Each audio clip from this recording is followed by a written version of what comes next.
everyone, this is Bookicon here, and today I am telling the review of the book Charlie and the Chocolate Factory.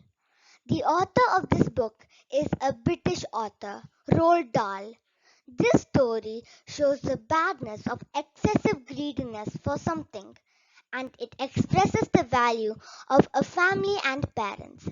Well mannered and honest children are always rewarded, according to this book. Genres of this book are fantasy, fiction, children's literature, humor, and novels. Let's look at the outline of the story.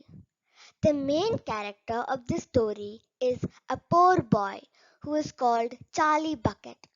He lives in a small house with his father, mother, and grandparents.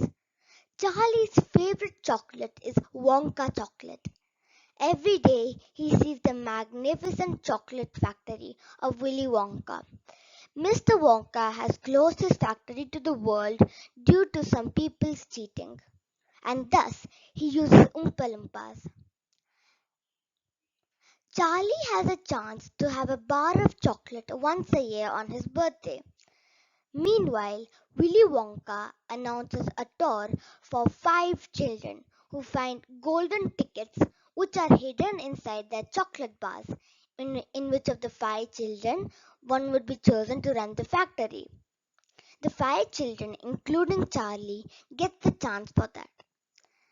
And they could be able to see and experience lot of fantastic things. But several children lose the opportunity.